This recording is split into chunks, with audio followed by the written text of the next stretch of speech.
ঘটনা মেহরাজ ইসলাম এবং এবং বনানী থানা বৈষম্যবিরোধী ছাত্র আন্দোলনের অন্যতম যুগ্ম আহ্বায়ক সুবহান নিয়াজ তুষার এবং বনানী থানা বৈষম্যবিরোধী ছাত্র আন্দোলনের যুগ্ম সদস্য সচিব হৃদয় মিয়াজি এবং এই প্রাইম এশিয়া বিশ্ববিদ্যালয়ের অপর দুই বৈষম্যবিরোধী ছাত্র আন্দোলনের নেতা আবু জহর গিফারি এবং মোহাম্মদ মাহাতির হাসান, এই 5 জনের নাম আমরা সুস্পষ্টভাবে উল্লেখ করছি আপনাদের নিকট।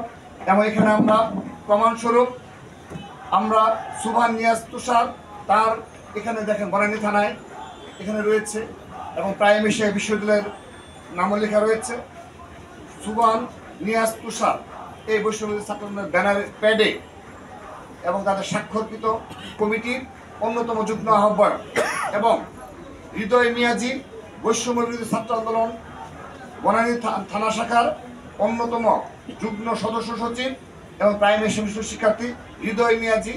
এই যে এখানে আপনার দেখেন শুরুতেই হৃদয় মিয়াজি নাম রয়েছে, পদ রয়েছে তাদের স্বাক্ষরকৃত কমিটিতে, হাসনাত আব্দুল্লাহ এবং আরিফ সোহেলের স্বাক্ষরকৃত কমিটিতে হৃদয় মিয়াজি এবং সুবহান নিয়াজ তুষারের কমিটির প্রমাণ আমরা দেখালাম।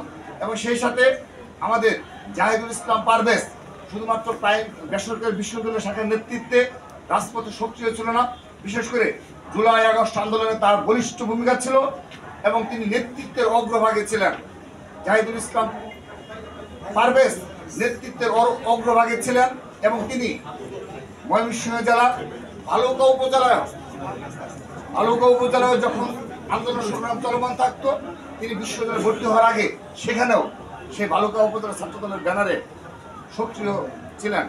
আমরা এই হত্যাকাণ্ডের সাথে দৃষ্টান্তমূলক শাস্তি দাবি করছি এবং আমরা এই আজকের এই আনুষ্ঠানিক সংবাদ সম্মেলন থেকে আমরা একটি কথা বলতে চাই। গতকাল আমাদের যখন এরকম একটি হত্যাকাণ্ডের শিকার হয়েছে আমাদের ছাত্রদলের জাহিদুল ইসলাম পারভেজ, তারপর আমরা লক্ষ্য করেছি এই বনানী থানায় বৈষম্য বিরোধী ছাত্র আন্দোলনের বেশ কিছু নেতৃবৃন্দ তারা গিয়ে এই বিচারকে প্রভাবিত করার জন্য এবং মামলা কাদের নামে দেওয়া হবে না সেই বিষয়ে প্রভাবিত করার জন্য বেশ কিছু নেতৃবৃন্দ রাত অবধি তারা অপেক্ষা করেছে এবং ওসিকে ফোর্স করেছে। কিন্তু আমরা ছাত্রদল আমরা শুধুমাত্র ফোনে ওসিকে বলেছি, সেখানে সিসি ক্যামেরা ফুটেজ রয়েছে এবং বিশ্ববিদ্যালয় প্রশাসন রয়েছে, আমরা ছাত্রদলের কোনো নেতাকর্মী যেন না যায় আমরা সেই ব্যবস্থা করেছিলাম।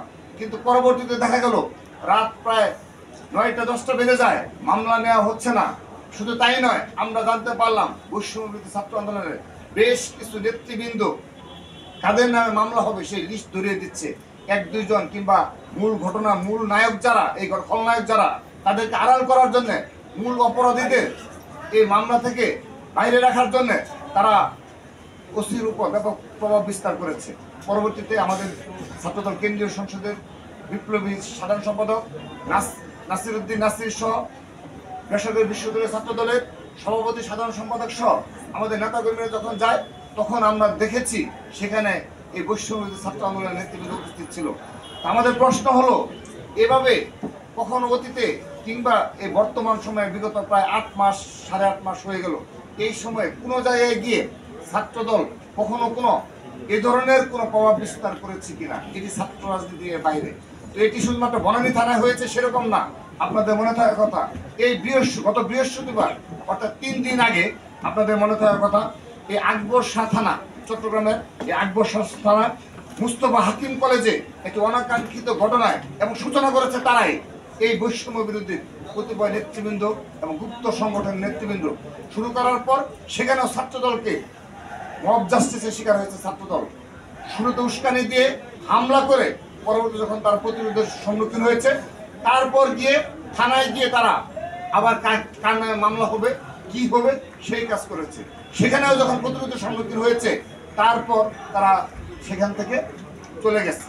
কিন্তু এই ধরনের বিচারহীনতার সংস্কৃতি এবং এই মব জাস্টিসের কালচার আমরা কিন্তু এই অন্তর্বর্তীকালীন সরকারের সময় ব্যাপক আকার ধারণ করেছে।